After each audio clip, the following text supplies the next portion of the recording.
Production funding for Behind the Headlines is made possible in part by the WKNO Production Fund, the WKNO Endowment Fund, and by viewers like you.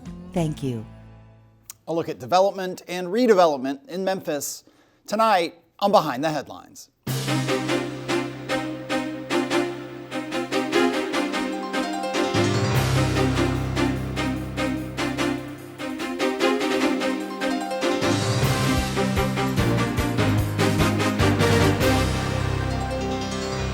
I'm Eric Barnes with the Daily Memphian. Thanks for joining us. I am joined tonight by Paul Young, President and CEO of the Downtown Memphis Commission. Thanks for being here again. Thank you for having me. First time in person, actually, since in a long time. In a long time, thank you. Along with Bill Dries, reporter with the Daily Memphian.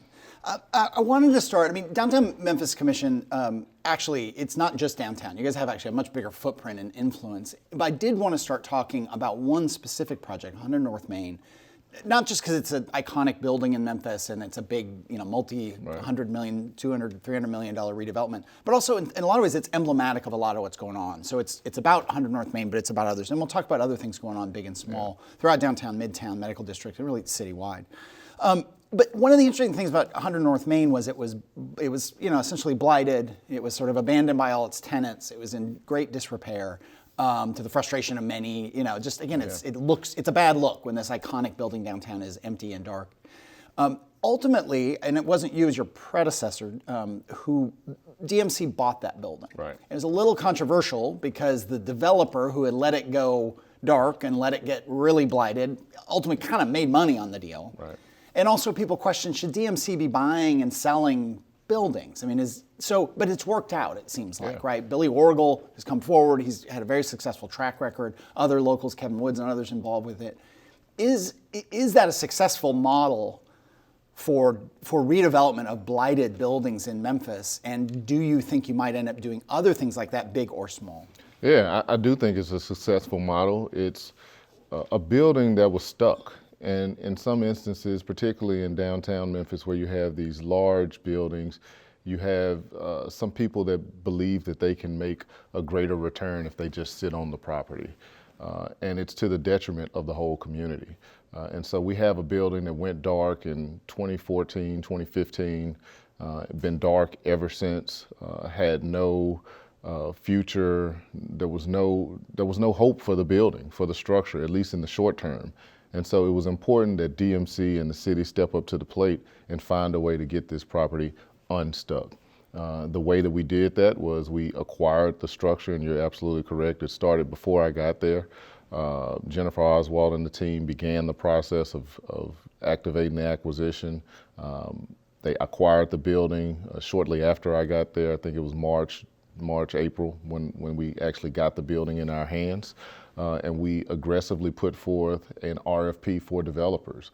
We didn't get into this saying that we want to develop the structure ourselves. We knew that we weren't quite suited to do that, but we knew that we could facilitate the development. And it was really, really exciting. And it was a great testament to Memphis, the fact that we got 11 qualified teams, many of which were outside of the Memphis market, were interested in developing the tallest structure in Memphis, 37 stories. We went through a very competitive process. It was probably the most difficult, competitive process that I've been a part of because there were so many good, qualified teams, great ideas. And I was grateful that we had a home team that came and put forth a competitive application, and they're the ones that are going to take this property into the future. Quick question, will the city actually make money on the deal? We won't make money. The team did agree to pay what we paid for the property. Okay. So we look at that as an opportunity to be able to continue to reinvest, and if there are other properties that are stuck in the future, we can use those funds to try to do a similar process if needed. One more question, I'll go to Bill.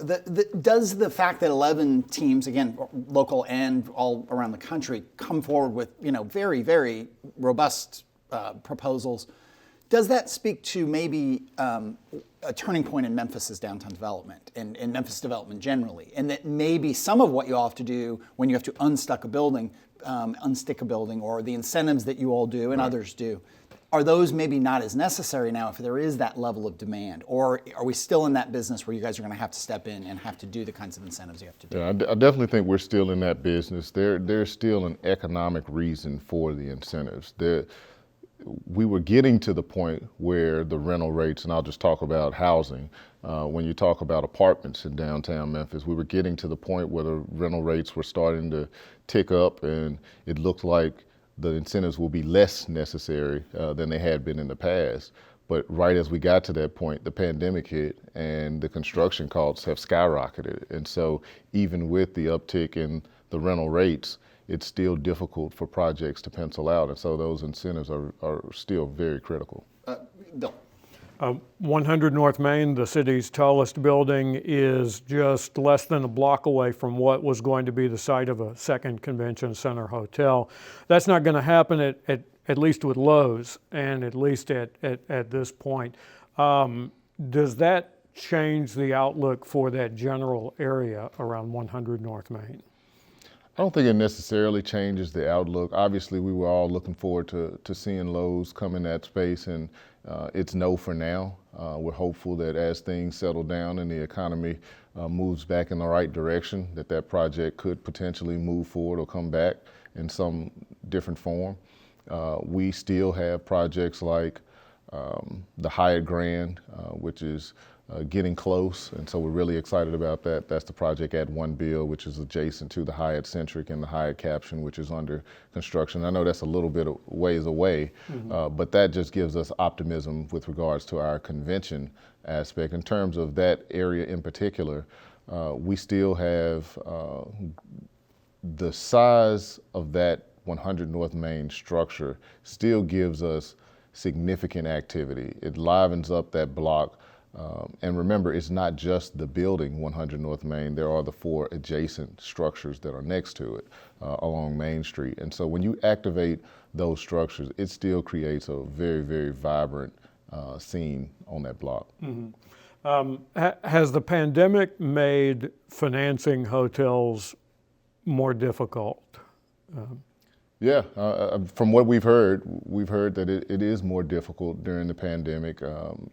You know, as hotels and tourism is starting to move back into a positive direction, I think that financiers will have more confidence in markets. But yeah, it's definitely been more difficult. And yet, on the other hand, we've got the hotel construction you mentioned that is part of One Bill. And there has been some talk that I've heard that maybe this could lead to other hotel developments further east, maybe at Main and Beale, possibly south on Beale, where I think there had been plans at 4th and Beale for it. Yeah. What can you say about that, namely Main and Beale? Yeah, I can say that there's always people looking at different projects and initiatives in downtown Memphis. I actually haven't heard about the one at Main and Beale that you're referencing, but I do know about the one that's over near FedEx Forum. There's a group that is looking at acquiring some property in that area that has some ideas around hotels.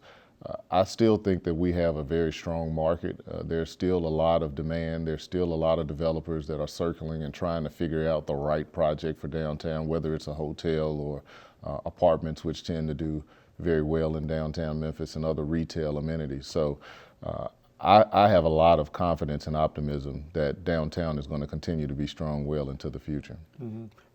Our offices are located in the South Main district, and after being at 4th and Jefferson initially for our offices, and the contrast has been pretty interesting. With South Main coming along, development going up to Crump, in some cases on the other side of Crump. Has that kind of altered the geometry of downtown development? It's definitely stretching downtown out. You know, the entertainment district, that area around Beale Street, was traditionally the heart of downtown. Now you have South Main being activated. You have more activity happening in the core with projects like the Commonwealth on Madison. And then when you look in the uptown area, the work that's happening with Conwood, that Billy Orgel has been a part of, or Malone Park Commons, which Andre Jones has initiated. There's a lot of things that are happening in downtown that's stretching it out and adding that vibrancy in more parts of downtown. All that is against the backdrop. You mentioned COVID and how things changed or stopped, and it obviously had a huge impact on tourism. It's also had a huge impact on offices. Memphis already had an okay office market downtown. I mean, there was a certain amount of vacancy. 100 North Main was an office tower. There are others that the former Morgan Keegan building right on the water, and so on. The Morgan Keegan building, I'm going to call it the Morgan Keegan building because I can't remember. Raymond James, Morgan Keegan, it's all the same. But right down overlooking the water at the end of Jefferson is now, I think, going to be turned. I think I think we wrote that it's going to be turned into residences, into apartments. And there's rumors of other office buildings being turned into residential. Do you see more of that, and do you all get engaged in that in terms of supporting those kinds of transformations? Because it doesn't seem like there's going to be as much demand for offices anywhere in the country. Obviously, cities like New York and San Francisco are being hit really hard, and in some ways we have the benefit of not having as much office space downtown, and so that doesn't hit us as hard. But these transformations, are going to be more of them? Yeah, so we certainly are engaged in those conversations. We're not quite ready to give up on offices just yet. We know that there's a lot of flux as a result of COVID, but we are starting to hear more large employers say that they want to move back into offices. So our large downtown companies like AutoZone or Terminix, all of them have been thinking about when they're going to bring people back in the offices, and they're in the process of doing that. So while we know that some of those buildings, like you referenced, are having some tough times right now, we're not necessarily pushing them to make those conversions. Obviously, if they want to do it on their own, we're supportive of them doing it. We're not necessarily looking to incentivize it, but if they're looking to do that, then Why? Essentially, why so explicit that you don't want incentivizing? Well, we don't want to give up on the opportunities to bring large employers to downtown.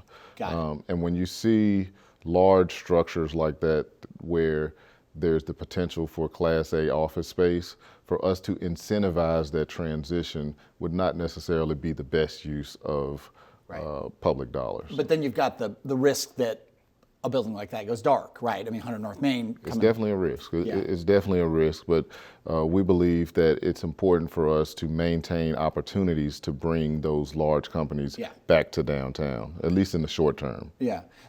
You mentioned before the incentive structure and that rental rates were getting to the point that those incentives weren't quite as necessary. Obviously, COVID kind of turned everything upside down. We did a show back in the fall with a bunch of housing advocates, including Dorcas Young, a woman I think you've known for quite a while. Heard of her. It's his sister.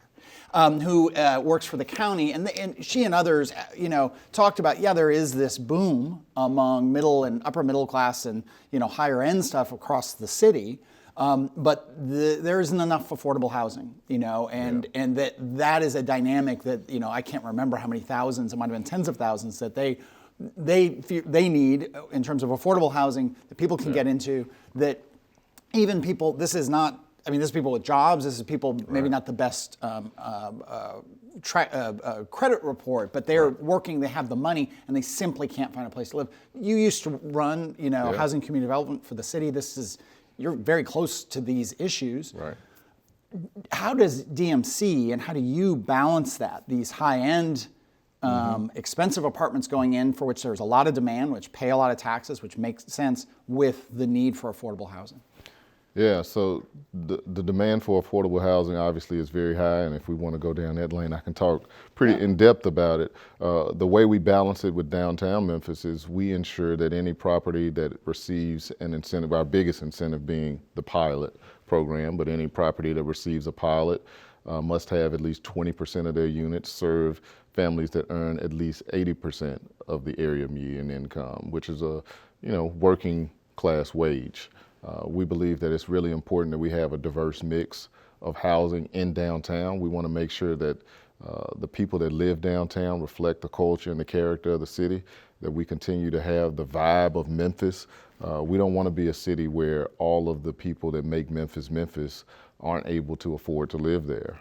And so we balance that by ensuring that, the projects that we incentivize have that affordability component. In addition to that, we also have some larger affordable housing developments like South City, which is a mixed income development, which is right on the cusp of downtown. It's kind of the bridge between downtown and South Memphis.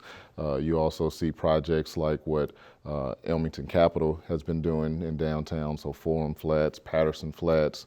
There's some other properties in Uptown, which are truly affordable housing developments with low-income housing tax credits. And so as long as we continue to see projects like that take place along with the higher-end projects, we believe that we'll have a good mix downtown. Bill. And to that end, I think South City is just about to start its last phase. Yeah, it's getting close. Yeah. And as that's happened, well, the thought initially was all of this is going to link up. South City is going to link up to what's happening further west toward the river. And these things certainly don't happen by accident or by osmosis either. So in South City's case, I think a lot of this was informed by other Hope 6 federally funded projects, which goes to your housing and community development background again. But what have we seen so far from South City in terms of living up to that promise? I think it's definitely lived up. Obviously, it's a very attractive development if you drive by there. The structures look amazing, and it feels like a neighborhood, and it feels like a neighborhood that's integrated with the community around it. I think we're already seeing the impact. I don't think you would see a project like The Walk, which was proposed a few years ago, and they are getting very close. You wouldn't see projects like The Walk but for projects like South City. You wouldn't see projects like Butler Row, which was just proposed at the corner of G. Patterson and 2nd. You wouldn't see Wiseacre, which is located on B.B. King, rather. You wouldn't see those things take place. You have projects that Kojic are doing along Vance Avenue. Also on Vance, you have a project that I was involved with before I came to DMC at 4th and Vance, where Tyrone Burrows and Scott Boyko are working on a new development right there. There are a lot of things that are happening adjacent to South City that would not have taken place but for the investment that the city and HUD and others made into that project. Mm-hmm. And this is one of those projects where there's been a lot of discussion about displacement, and in this case, there are actually more units on the sites of the two housing projects, public housing developments, that were there than there were before this transition. Yeah, I think there were 420 units on the site before the property was demolished. They're rebuilding 712 units, 460 of which will be affordable. So there's actually more affordable housing on the site than previously existed. And back when I was involved around a year ago, in terms of the numbers of people that had returned to the property, that number was well beyond what we had seen returned at other projects that had been done in the past. So I believe that it's a positive for downtown. In terms of Memphians adapting to this new thing of mixed income housing, because we did tend in this city and in other cities to segregate ourselves economically and racially without there being laws involving that. Have Memphians changed their mind about that? Are they more willing to look at mixed income, mixed use neighborhoods as well? Yeah, I think so. I mean, if you look downtown, any residential project that gets completed fills up relatively quick because people like that lifestyle. And I always take it back to how my parents grew up. My parents grew up in South Memphis. Both of them grew up in different parts of South Memphis. And in their neighborhood, they had the janitor living next door to the teacher, next door to the doctor, next door to the lawyer. And so we had mixed income communities. It's the way neighborhoods were traditionally made, and we're just going back to that. You mentioned we could talk a lot more on. Well, we've got 7 minutes left, so let me move along, and we'll get you back soon and talk more about this affordable mix and so on, because it's a fascinating development. We did Archie Willis, who you were on the show with, who's developer of South City, and Rashawn Austin were on recently, and we talked about the area around North Side and just what it takes to rebuild neighborhoods, and people like you who've been in the heart of it. But we'll move on. You mentioned Union Walk was originally Union Row, and so, for people who don't live or work downtown, maybe just come down sometimes for a game or for, whatever, a restaurant or Orpheum or something. As you're coming down Union towards downtown, the big vacant lot, right, that there. It's a, $1 billion plus proposed development over 20 years. Right. But it's been stuck. You said looks like they're about to move on that. Yeah, they're getting close. Do you worry about, there's still empty spaces in downtown, right? As much, No question. I've worked down there for 20 years. It lived down there off and on. How do you approach that? The projects that get delayed, we sometimes are guilty of running a headline, $1 billion proposal, $200 million proposal. Really, though, it's not done, it's not cooked, it's not ready, and it's years from breaking ground. Right. How do you handle that? Do you keep pressure on the developers? Do you just kind of stay in touch with them? Do you ask them to mow the lawns and paint the surfaces, keep things tidy? How does that work? Yeah, for the Walk specifically, obviously we have a very close working relationship because there's a lot of nuance that goes into a project that big. There are a lot of steps, and obviously they ran into the pandemic as a part of that, so that didn't help. But in terms of how we handle it in general, people come to us relatively early in the process when they have an idea, because if they are not able to get the incentive, then the rest of the deal doesn't work. Right. So it's only so far that they're going to go without coming before our board and getting the approval for the incentive, and then that kicks off a lot of the other work to do the financing, complete drawings. And so typically when a project comes to us, they're about a year from actually starting anyway. And sometimes they're a little bit closer, right. But at least a year. And so we just continue to talk to them. We do regular check-ins. If we hadn't heard anything in a while, most of the time they keep us in the loop because there's different questions that they have for us. How often do you have to go to a developer and just say, hey, we're going to pull back those incentives because you've just taken too long to get going on this project? It's happened. It hadn't happened as much since I've been there because I've only been there for a year. Yeah. But I know that it's happened in the past, and certainly when we reach that point, we certainly will do that. For us right now, we are reviewing our pilot program, so it's a big deal if we change course on a pilot that has already been approved, because if they have to come back, then they will have to be approved under whatever the new terms of our pilots are. Yeah, Bill. And while the incentives provide some assurance to lenders and things like that, that's not the green light for these projects. The lenders have a lot more due diligence past those incentives, don't they? Absolutely. The lenders want to ensure that the project is going to work. They have to find, if there are retail spaces, they have to be sure that they know what the tenants are going to look like in that space. They have to secure the equity for the deal. So they may have a portion of the equity and they have to go and raise the rest of the equity, whether they go into, large New York Wall Street groups for that equity, or trying to find local people to put in equity on the projects. They still have quite a bit of work to do in order to get those deals finalized. Are they as leery as Eric talked about of, okay, there's all this big bang of publicity about this project, and they're the folks who have to get to the real meat of the matter on this. So I would imagine in some cases that they can be pretty skeptical about this. Sometimes, but I don't think necessarily the public pressure influences the bank. I think that, well, obviously public pressure influences everything, but in terms of the bank's decisions, they are more rooted in, will the project cash flow? Will it be sustainable for the term of the loan? That's what they want to know, is making sure that the project will be able to repay whatever debt they're taking out. And so they go through very strenuous means to ensure that.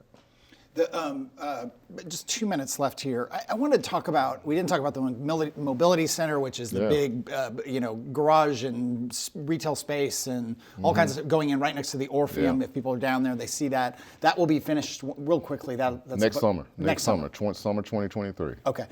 I want to talk for a minute. This is not enough time to talk about it, but about crime. You all don't have a police force. You don't run the police force. I understand that, but there's a spike in crime nationally. There's a spike in crime locally. It's definitely more of a topic of conversation. It's always been a topic of conversation in Memphis, I think in most cities, but more so now.